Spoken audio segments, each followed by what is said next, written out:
Hi అండి, అందరికీ నమస్కారం. Welcome to my channel. ఈ వీడియోలో ఉద్యోగులకు, పెన్షనర్లకు పెండింగ్ బకాయిలు విడుదలకు సంబంధించిన తాజా సమాచారాన్ని వీడియోలో తెలుసుకుందాము. ఎక్కడే కానీ స్కిప్ చేయకుండా వీడియో నుంచి విడదాకా చూడనప్పుడు ఇన్ఫర్మేషన్ పూర్తిగా అర్థమవుతుంది. వీడియో చూస్తున్న ప్రతి ఒక్కరు వీడియోకి లైక్ చేయండి ఫ్రెండ్స్. ఈ వీడియోని తోటి ఉద్యోగ పెన్షన్ మిత్రులతో అయితే షేర్ చేయండి. కొత్తగా మన ఛానల్ చూస్తున్నవారు సబ్స్క్రైబ్ చేసుకున్నట్లయితే వెంటనే మన ఛానల్ సబ్స్క్రైబ్ చేసుకోండి. సో దీని ద్వారా నేను చేసే లేటెస్ట్ వీడియోస్ అన్నీ మీ వరకు రీచ్ అవుతాయి. ఇక ఆలస్యం చేయకుండా వివరాల్లోకి అయితే వెళ్ళిపోదాము. పెండింగ్ బిల్లులను వెంటనే విడుదల చేయాలని యూటీఎఫ్ రాష్ట్ర అధ్యక్షుడు చావా రవి డిమాండ్ చేశారు. గత 2.5 సంవత్సరాలుగా ట్రెజరీలో ఆమోదం పొంది ఈ కుబేర్లో పెండింగ్లో ఉన్నటువంటి అన్ని బిల్లులను తక్షణమే విడుదల చేయాలని ఆయన కోరారు. ఆదివారం మధురలో జరిగిన సంఘం సమావేశంలో మాట్లాడిన ఆయన ఉద్యోగుల సమస్యలను ప్రస్తావించారు.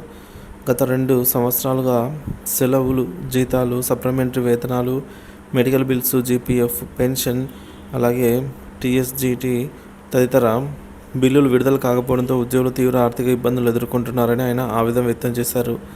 ముఖ్యంగా గత మార్చి నుంచి రిటైర్ అయిన ఉద్యోగులకు గ్రాట్యుటీ మరియు కమ్యుటేషన్ మొత్తాలను ఇప్పటికీ చెల్లించకపోవడం ఉద్యోగులను తీవ్రంగా ప్రభావితం చేసిందని పేర్కొన్నారు.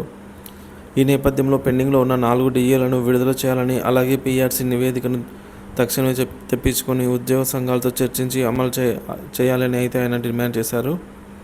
ఉద్యోగుల సంక్షేమాన్ని దృష్టిలో ఉంచుకొని ఈ సమస్య త్వరగా పరిష్కారం చూపాలని ప్రభుత్వాన్ని కోరారు.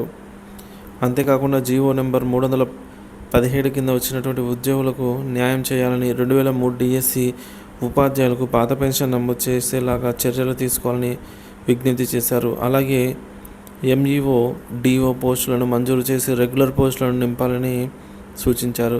ఈ సమస్యలన్నింటినీ తక్షణమే పరిష్కరించాల్సిందిగా ప్రభుత్వాన్ని, సంబంధిత అధికారులను కోరుతూ యూటీఎఫ్ రాష్ట్ర అధ్యక్షుడు చావా రవి ఉద్యోగుల తరపున గళమెత్తారు.